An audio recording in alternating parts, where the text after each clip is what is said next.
بسم اللہ الرحمن الرحیم الحمد للہ رب العالمین والعاقبۃ للمتقین والصلاۃ والسلام علی سید المرسلین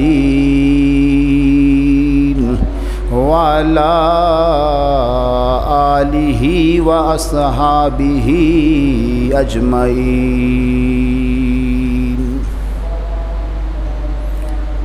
اما بعد فاعوذ باللہ من الشیطان الرجیم بسم اللہ الرحمن الرحیم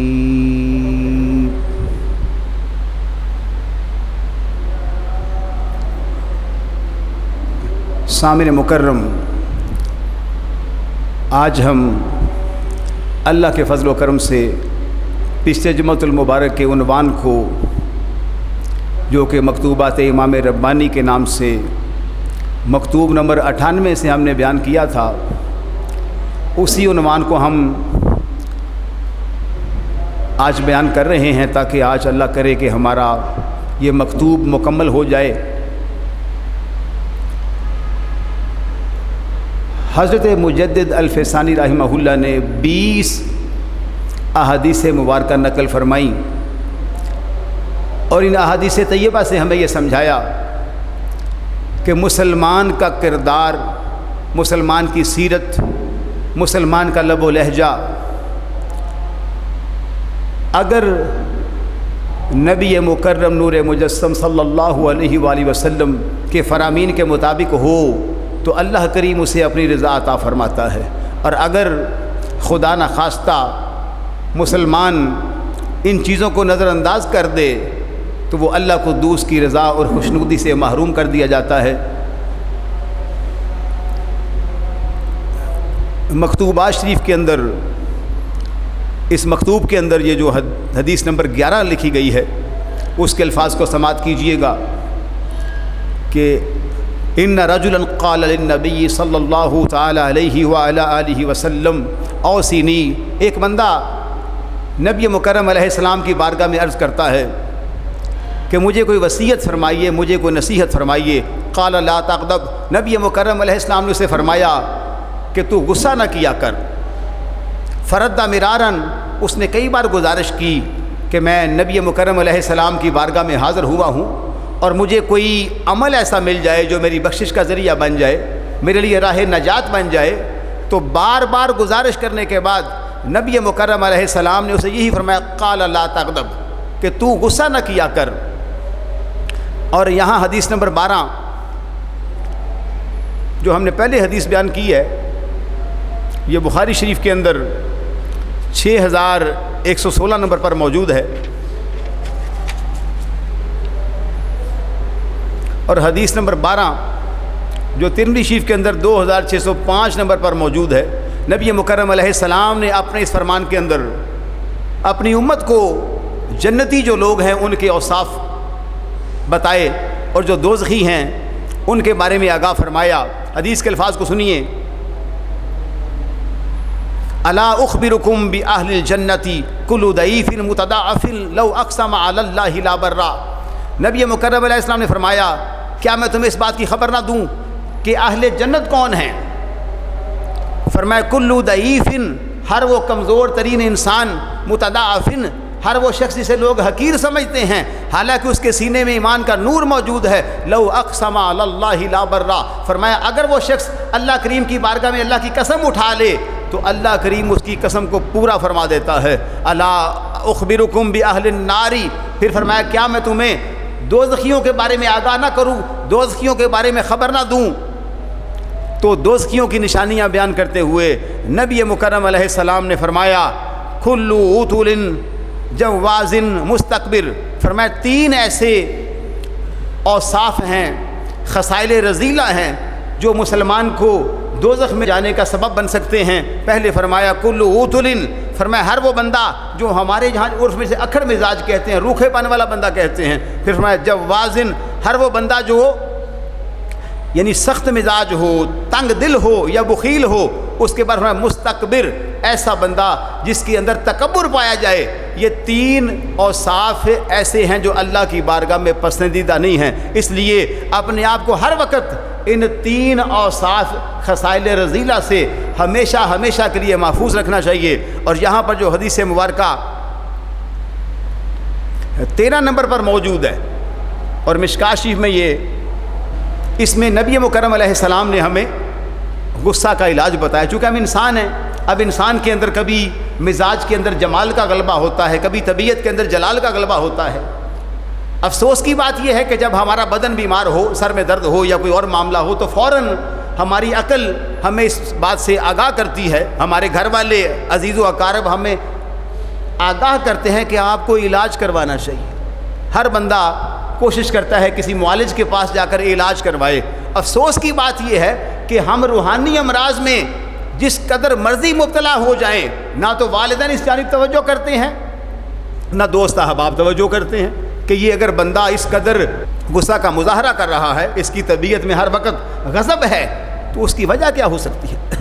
اس لیے پتہ چلا کہ انسان کے اندر جو باطنی امراض ہیں، جو خصائل رذیلہ ہیں، ان میں سے ایک مرض جس کا نام غصہ ہے، اس کے بارے میں نبی مکرم علیہ السلام، جنہیں طبیب کائنات کہا جاتا ہے، اور میں اکثر کہا کرتا ہوں کسی معالج کا لکھا ہوا نسخہ، کسی معالج کی دی ہوئی دوا سے 2-3 باتیں ہو سکتی ہیں۔ وہ دوا فائدہ بھی کر سکتی ہے، وہ دوا نقصان بھی کر سکتی ہے، لیکن اللہ کریم کا نسخہ جو اس نے قرآن مجید کی صورت میں عطا فرمایا ہے، اس کا فائدہ یقیناً ہوتا ہے۔ اور نبی مکرم نور مجسم صلی اللہ تعالیٰ علیہ وآلہ وسلم کا فرمایا ہوا نسخہ یقیناً اہل ایمان کے لیے شفا بخش ہوتا ہے۔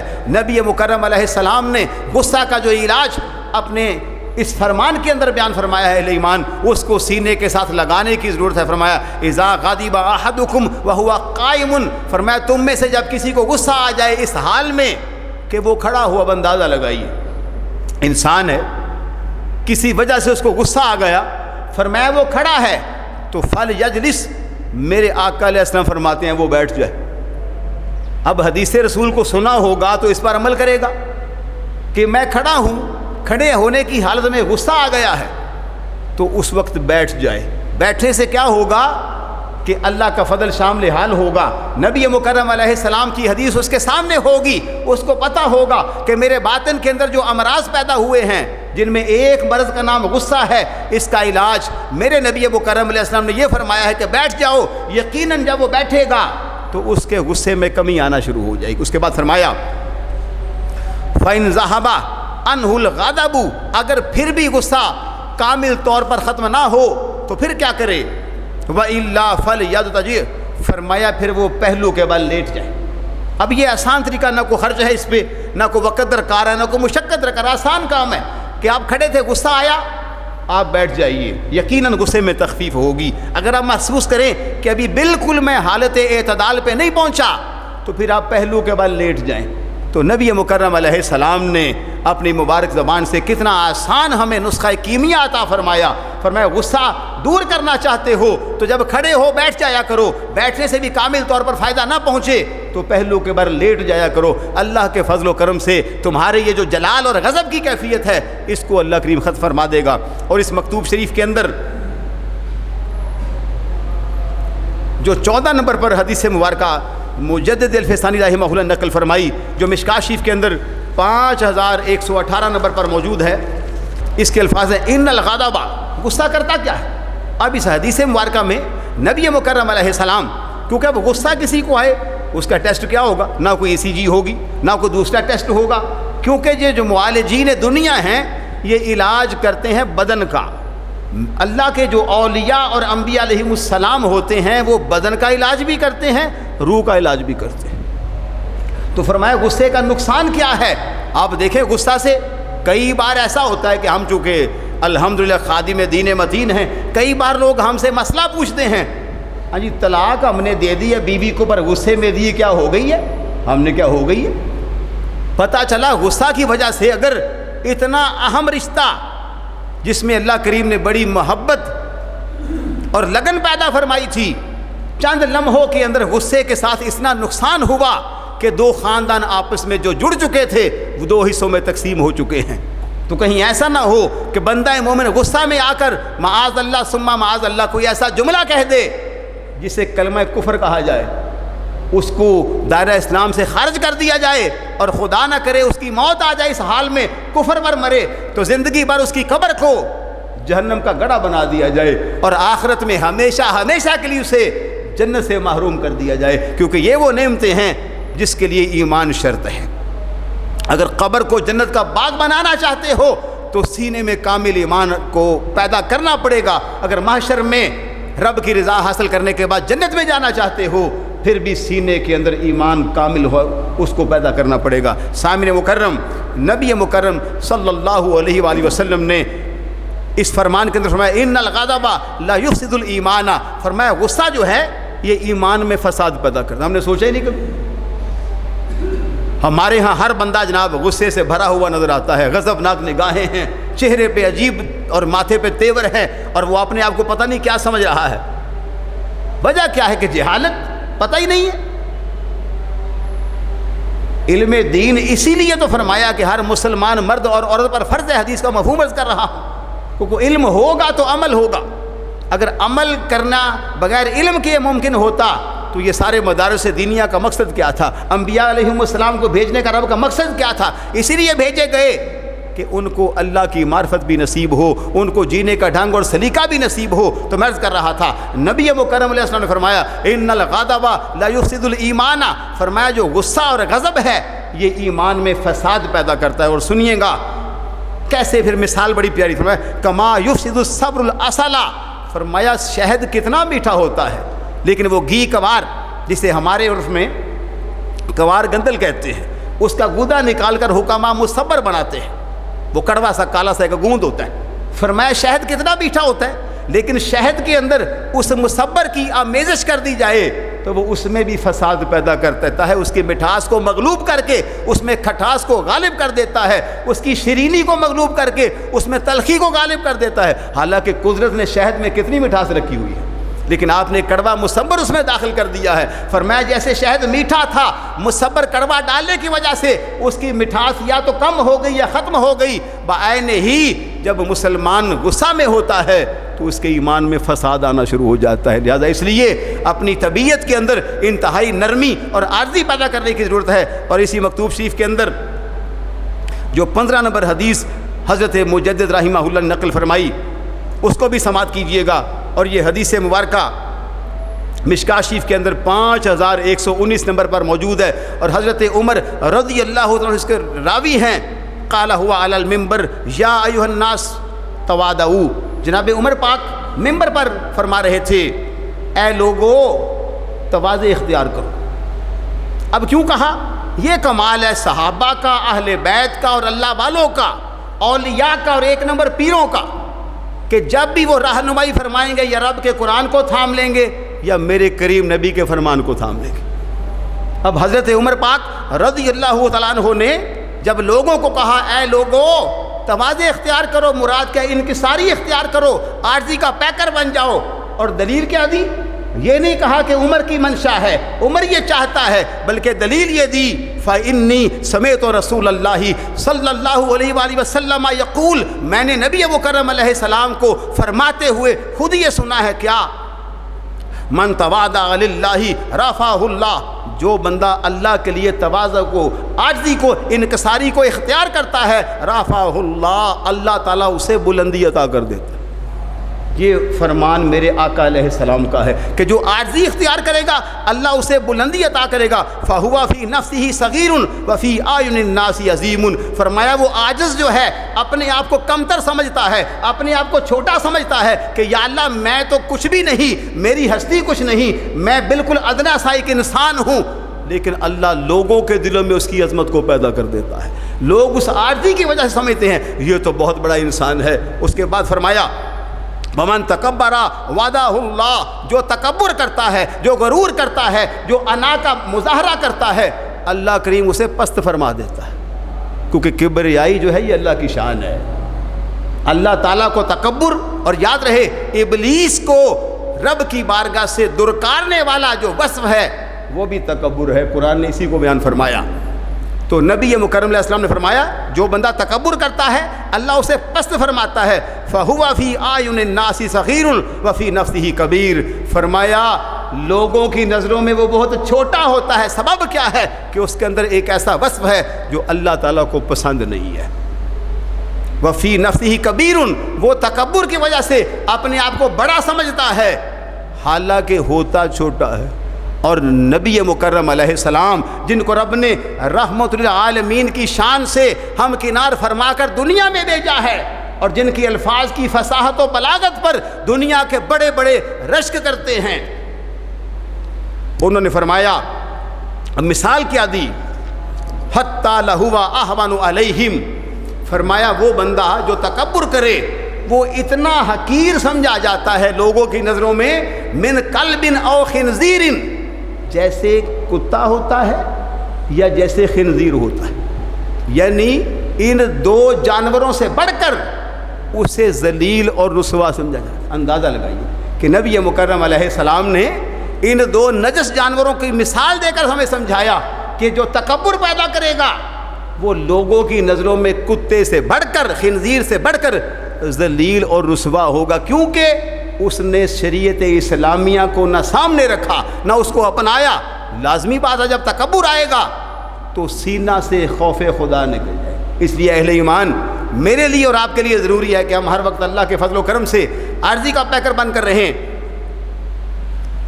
اور اس کے بعد جو آپ نے حدیث مبارکہ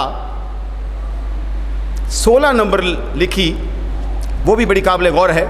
یہاں پر راوی کا نام نہیں ہے، مشکاۃ شریف میں 5120 نمبر پر موجود ہے. اس کے راوی ابو ہریرہ ہے رضی اللہ عنہ. حدیث کے الفاظ قال رسول اللہ صلی اللہ علیہ وآلہ وسلم، یہ الفاظ یہاں نہیں ہے، یہ مشکاۃ شریف میں موجود ہے. یہاں پر قال موسیٰ بن عمران علی نبینا علیہ الصلوات و تسلیمات. جناب موسیٰ علیہ السلام نے کیا کہا؟ یا ربی من اعز عبادی کا اندہ کا، اے اللہ تیرے قریب کون سا وہ بندہ ہے جو بڑا معزز ہے، جس کی بڑی شان ہے، جو تیری بارگاہ میں بلند مقام اور مرتبہ والا ہے. یہ اندہ کا لفظ بھی مکتوبہ شریف میں نہیں ہے، یہ ہم نے مشکاۃ شریف سے حدیث لی ہے. موسیٰ علیہ السلام جو رب کے ساتھ ہم کلام ہوتے ہیں، اللہ کے پیارے رسول بھی ہیں، اللہ کے نبی بھی ہیں، صاحب تورات بھی ہیں، بڑی شانوں والے اللہ کے پیارے. اور سب سے بڑھ کر یہ کہ آپ نے نبی مکرم علیہ السلام کی بارگاہ میں کئی مرتبہ گزارش کر کے شب معراج جو نمازیں 50 تھی ان کو 5 کروایا ہے. اس لیے ہماری امت ہے جو ہم لوگ ہیں ان پر موسیٰ کلیم اللہ علیہ السلام کا بہت بڑا احسان عظیم ہے. اور کمال یہ ہے رب کریم کی رحمت کا کہ جو مسلمان نمازیں 5 پڑھے گا رب اسے ثواب 50 کا عطا فرما دیتا ہے. تو اللہ تعالیٰ نے موسیٰ علیہ السلام کے سوال پر جواب کیا دیا؟ قال من اذا قدر غفر. فرمایا اے موسیٰ، اپنے انداز سے ترجمہ کر رہا ہوں، تو نے یہ پوچھا ہے کہ میری بارگاہ میں بلند مرتبہ والا، بلند مقام والا کون سا بندہ ہے؟ تو سنو، من اذا قدر، جو اس بات کی طاقت رکھتا ہو، قدرت رکھتا ہو کہ وہ کسی سے بدلہ لے سکے، پھر کیا کرے؟ غفرا، اس کے باوجود اس کو معاف کر دے. فرمایا میری بارگاہ میں اس کا مقام بڑا بلند ہے، کیونکہ میری دی ہوئی طاقت تھی، اس میں قوت موجود تھی، لیکن اس کے سامنے میرے محبوب علیہ السلام کا فرمان تھا کہ میرے نبی نے موسیٰ علیہ السلام کا جو سوال تھا رب کا جواب تھا، ہمیں عطا فرمایا کہ رب کی بارگاہ میں اگر بلندی چاہتے ہو، مقام اور مرتبہ چاہتے ہو تو پھر درگزر کرو، پھر معاف کرنے کی عادت کو اپناؤ. اور 17 نمبر جو حدیث ہے وہ بھی بڑی قابل غور ہے. ہر حدیث ہی یقیناً بڑی شان و شوکت والی ہوتی ہے، اور ایک ایک حدیث ہمارے لیے یقین کریں مشعل راہ ہے، ہمارے لیے قبر میں نور لانے والی، محشر میں اللہ کی رضا لانے والی ہے. یہ مشکاۃ شریف کے اندر 5121 نمبر موجود ہے. مکتوب شریف میں لکھا ہے وقال ایضا علیہ الصلاۃ والسلام وتحیۃ من خازن لسانہ.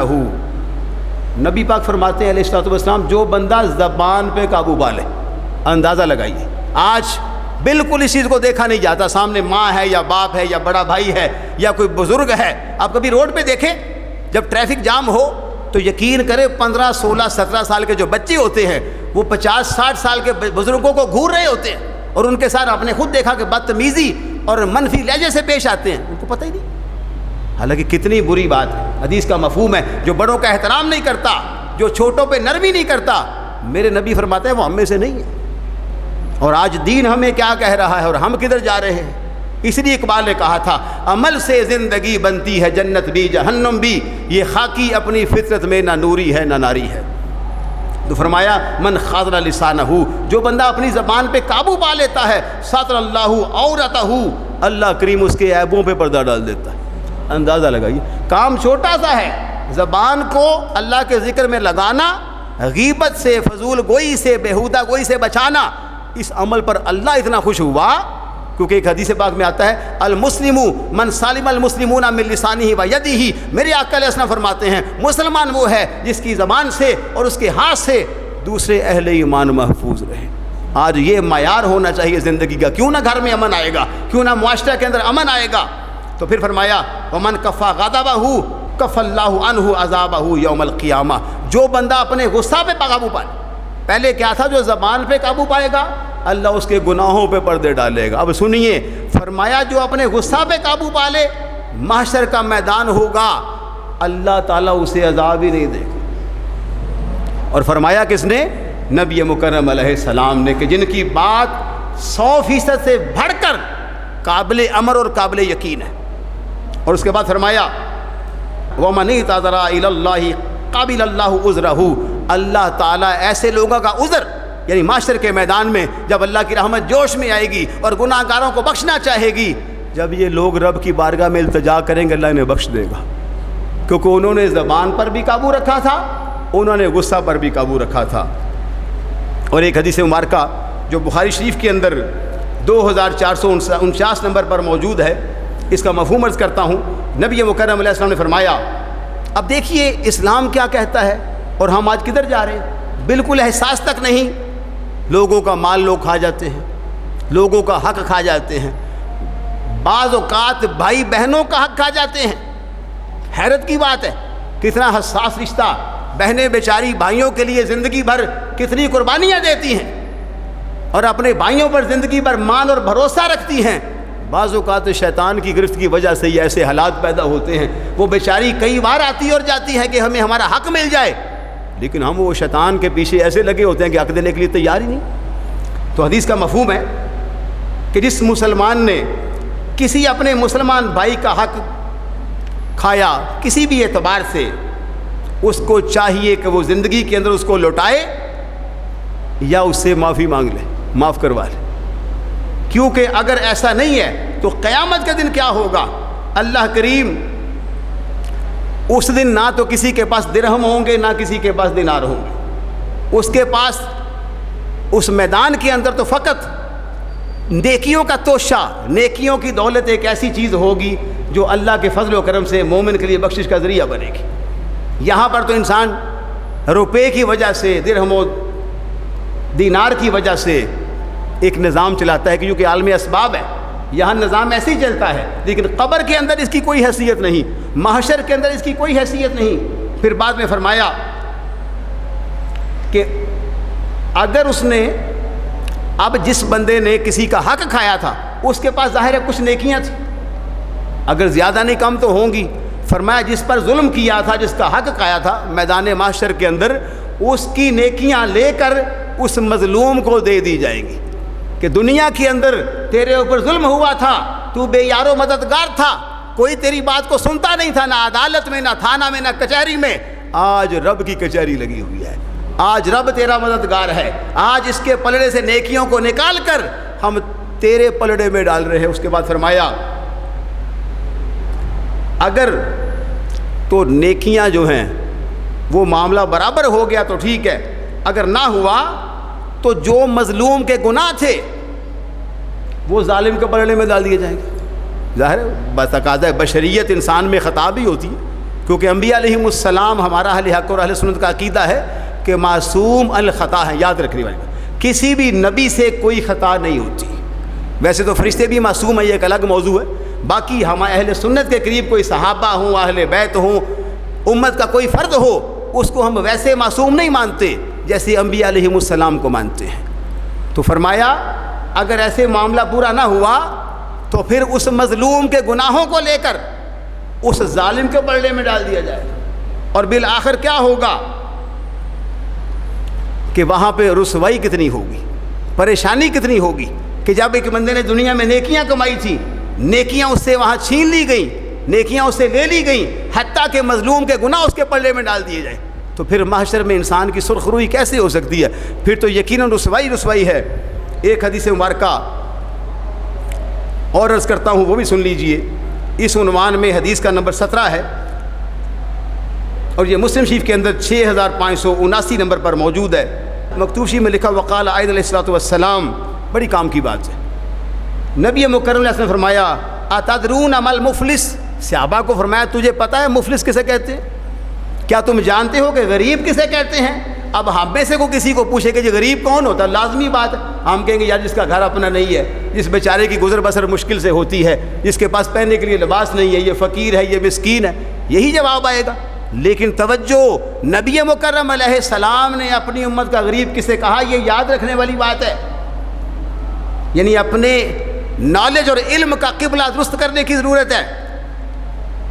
قالوا المفلس فینا من لا درہم لہ ولا متاع، صحابہ نے کہا ہم میں سے غریب وہ ہے جس کے پاس نہ تو درہم ہے نہ کوئی مال و دولت ہے۔ اب سنیے صحابہ کا جواب، اگرچہ عقلی طور پر دنیاوی طور پر ٹھیک تھا، لیکن نبی مکرم علیہ السلام نے جو جواب ارشاد فرمایا اصل وہ حقیقت ہے، ادھر توجہ کرنے کی ضرورت ہے۔ فرمایا فقال ان المفلس من امتی، میرے نبی فرماتے ہیں میری امت کا غریب وہ انسان ہے کون؟ یاتی یوم القیامتی، جو قیامت کے دن اس حال میں آئے گا، بصلاۃ و صیام و زکاۃ، اس کے پاس نمازیں بھی ہوں گی، چھوٹی بات نہیں ہے، اللہ کہ ہے غریب۔ نبی مکرم نے فرماتے ہیں وہ ہے غریب، کیسے غریب ہے؟ توجہ، اس کے پاس نمازیں بھی ہوں گی، اس کے پاس روزے بھی ہوں گے، اس کے پاس زکوٰۃ کی ادائیگی کا اعمال نامہ بھی ہوگا، لیکن قد شتما، 5 ایسی باتوں کو گنوایا جس کی وجہ سے وہ بظاہر جو تھا نیک لگ رہا تھا، لیکن دیکھیے آخرت میں اس کا انجام کیا ہو رہا ہے۔ 5 وجہ سے وجوہات کیا؟ فرمایا قد شتم ھذا وقذف ھذا او اکل مال ھذا وسفک دم ھذا وضرب ھذا۔ فرمایا 3 کام تو تھے، نمازیں بھی تھیں، اس کے پاس روزے بھی تھے، ہاں اس کے پاس زکوٰۃ کی ادائیگی کا پروانہ بھی موجود تھا، مگر وہ اکثر کسی نہ کسی کو گالی دیا کرتا تھا۔ آج دیکھیں گالیاں دینا کوئی پتہ ہی نہیں، دن کے اندر کبھی آپ غور کریں سینکڑوں گالیاں ہمارے لوگوں کے زبان پہ رائج ہو چکی ہیں، پتہ ہی نہیں۔ دوستوں میں بیٹھے لوگ مزاق کے طور پر گالیاں دینا اس قدر، چونکہ پتہ ہی نہیں مسئلے کا۔ اہل ایمان بڑی توجہ کی ضرورت ہے۔ فرمایا قد شتم ھذا وقذف ھذا، دوسرا فرمایا کسی پر بہتان لگایا ہوگا، تیسرا فرمایا او اکل مال ھذا، کسی کا مال کھایا ہوگا، چوتھا وسفک دم ھذا، کسی کا خون بہایا ہوگا، پانچواں وضرب ھذا، کسی کو مارا ہوگا۔ فرمایا نمازیں تھیں، روزے تھے، زکوٰۃ کی ادائیگی تھی، پر 5 کام کرنے والا مسلمان جو کسی کو گالی دیتا ہے، جو کسی پر بہتان لگاتا ہے، جو کسی کا مال کھاتا ہے، جو جناب کسی کا ناحق خون بہاتا ہے، جو کسی کو مارتا ہے، فَيُؤْتَى هَذَا مِنْ حَسَنَاتِهِ وَهَذَا مِنْ حَسَنَاتِهِ، فرمایا اس کی نیکیاں نکال کر نا جی ان کو دے دی جائیں گی۔ فَإِنْ فَانِيَتْ حَسَنَاتُهُ، حتیٰ کہ اس کی نیکیاں ختم ہو جائیں گی، قبل أن يُقْضَى مَا عَلَيْهِ أُخِذَ مِنْ خَطَايَاهُمْ فَطُرِحَتْ عَلَيْهِ، پھر کیا ہوگا کہ ان کے جو گناہ ہیں وہ ان کے پلڑے میں ڈال دیے جائیں گے۔ جن کو یہ گالیاں دیتا تھا، جن کو یہ مارتا تھا، بظاہر پاک باز تھا، لیکن 5 ایسے اوصاف سے، خصائل رذیلہ سے ہمکنار تھا جو اللہ تعالیٰ کی بارگاہ میں ناپسندیدہ ہیں۔ فرمایا گناہ اس کے پلڑے میں ڈالے جائیں گے جو بظاہر نیک تھا، اور آخر پر ثم طرح فی النار، نبی مکرم علیہ السلام فرماتے ہیں بالآخر اللہ کریم ان اوصاف رذیلہ کی وجہ سے اسے دوزخ میں پھینک دے۔ آج دیکھیے ہم کدھر جا رہے ہیں۔ لہٰذا اس لیے نہیں کہ یہ طالب علم عرض کر رہا ہے، اس لیے کہ نبی مکرم علیہ السلام نے یہ فرمایا ہے۔ میرے لیے اور آپ کے لیے لازم ہے کہ ہم اپنی اصلاح کریں۔ اللہ قدوس مجھ کو اور آپ کو دین اسلام پر چلنے کی توفیق عطا فرمائے۔ وآخر دعوایا ان الحمد للہ رب العالمین۔